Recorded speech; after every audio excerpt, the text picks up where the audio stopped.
नमस्कार, मैं हूं आपकी अपनी शैल। मेरे चैनल शैल रवि ब्लॉग पर आप सभी लोगों का स्वागत है।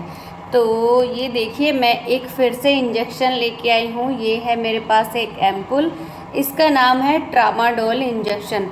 तो मैं बताऊंगी कि ट्रामाडोल इंजेक्शन कौन से पेशेंट को या किस किस बीमारी में यूज करते हैं एंड इसका कितने अमाउंट में अवेलेबल होता है, क्या इसका डोजेज होता है और कौन से रूट से एडमिनिस्टर करते हैं और क्या क्या इसके साइड इफ़ेक्ट होते हैं और क्या क्या इसके कॉन्ट्राइंडिकेशन होते हैं, कौन से पेशेंट को दिया जाता है या कौन से पेशेंट को नहीं दिया जाता है।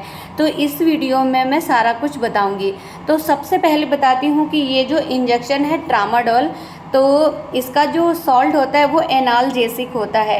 एनाल्जेसिक, इसमें नार्कोटिन नामक पाया जाता है, इसीलिए एनाल्जेसिक। ये क्या करता है कि जैसे इसको लगाते हैं तो ये हमारे सेंसेशन को ख़त्म कर देता है, तो पेन का एहसास नहीं होता है। तो मैं बता देती हूँ आपको, मार्केट में ये देखिए आपको 1 ml का भी मिल जाएगा एंड 2 ml का भी मिल जाएगा। तो 1 ml में ये होता है 50 मिलीग्राम एंड 2 ml में आपका 100 मिलीग्राम में ये अवेलेबल होता है। ये आपको ट्रामाडोल नाम से भी मिल जाएगा एंड इसका जो कंपोजिशन होता है तो वो ट्रामाडोल होता है एंड आपको ये कंट्रामोल के नाम से भी ये इंजेक्शन आपको मार्केट में मिल जाएगा। तो मैं बताती हूँ यूजेज इस डिटेल में कि इसका यूज कौन कौन से पेशेंट में या कौन कौन सी बीमारी में हम यूज कर सकते हैं। तो सबसे पहले ये देखिए, ये तब इंजेक्शन लगाते हैं जब मॉडरेट पेन से सीवियर पेन की तरफ होता है।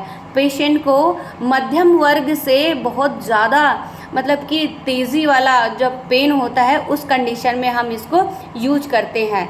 तो इसको पोस्ट ऑपरेटिव पेशेंट को यूज करते हैं। जब ऑपरेशन होता है तो पेशेंट को बहुत ज़्यादा पेन होता है, जब उसका सेंसेशन ख़त्म हो जाता है तो उस समय हम ट्रामाडोल इंजेक्शन का यूज करते हैं। अकॉर्डिंग ऑफ ऑपरेशन कि आप टीडीएस दे रहे हैं कि बीडी दे रहे हैं, मैं इसका डोजेस भी बताऊंगी कि एक दिन में कितना दे सकते हैं। एंड ये किसी को हेड इंजरी हो गई हो एक्सीडेंट में तो उस समय भी हम ये इंजेक्शन प्रोवाइड करते हैं। एंड किसी का बैक पेन हो रहा है बहुत ज़्यादा तो उस समय भी हम ये कंट्रामोल इंजेक्शन यानी कि ट्रामाडोल इंजेक्शन का यूज करेंगे। एंड किसी का बोन फ्रैक्चर हो गया है या बोन में पेन हो रहा है बहुत ज़्यादा तो उस कंडीशन में हम ट्रामाडोल का यूज करते हैं। एंड किसी को डेंटल प्रॉब्लम है, दांत में पेन हो रहा है बहुत ज़्यादा तो उस समय भी हम इसको ट्रामाडोल इंजेक्शन देंगे। किसी को हेडेक हो रहा है, सिर में बहुत ज़्यादा पेन हो रहा है तो ट्रामाडोल देंगे। किडनी स्टोन पेन है, किडनी में स्टोन है, उसका अचानक से दर्द उठता है तो उस कंडीशन में भी हम ट्रामाडोल इंजेक्शन।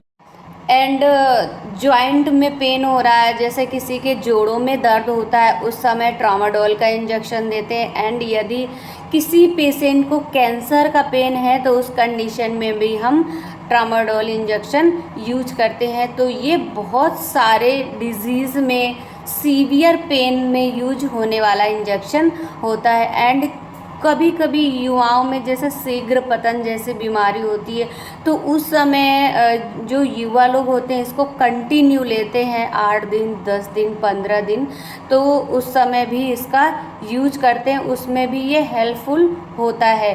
कई जो लोग होते हैं उनको इस चीज़ के एडिक्टेड हो जाते हैं कि रोज़ लेना है, बट इसके साइड इफ़ेक्ट भी बहुत ज़्यादा होते हैं। तो मैं बताऊंगी कि आगे इसका साइड इफ़ेक्ट क्या है।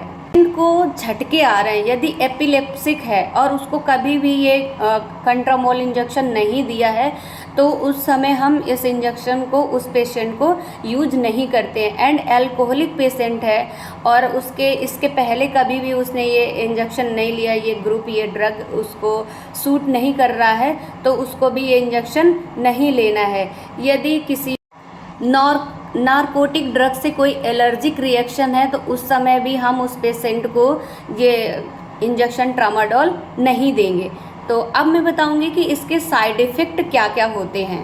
तो इस इंजेक्शन को देने से नोज़िया हो सकता है, वॉमिटिंग हो सकती है एंड उसको सीजर्स भी आ सकते हैं, झटके भी आ सकते हैं एंड अनकॉन्शियस भी हो जाएगा पेशेंट, और उसका जो बीपी है, ब्लड प्रेशर है, तो वो फ्लक्चुएट हो जाएगा, कभी बढ़ जाएगा और कभी कम हो जाएगा, एकदम से डाउन हो जाएगा। ब्रेथलेसनेस भी हो सकता है, तो इससे चक्कर भी आ सकता है, डिजीनेस एंड स्वेटिंग भी हो सकती है। तो ये इसके साइड इफ़ेक्ट होते हैं। अब मैं बताऊंगी कि इसका डोज क्या क्या होता है, कितना डोज होता है एंड ये कितना एक दिन में इसका यूज कर सकते हैं और कौन से रूट से हम एडमिनिस्टर कर सकते हैं। तो ये जो इंजेक्शन है इसका रूट है आईवी, यानी इंट्रावीनस भी दे सकते हैं, आईएम इंट्रामस्कुलर भी दे सकते हैं एंड सबक्यूटेनियस भी दे सकते हैं। तो इस जो ड्रग्स है ये 3 रूट से एडमिनिस्टर कर सकते हैं।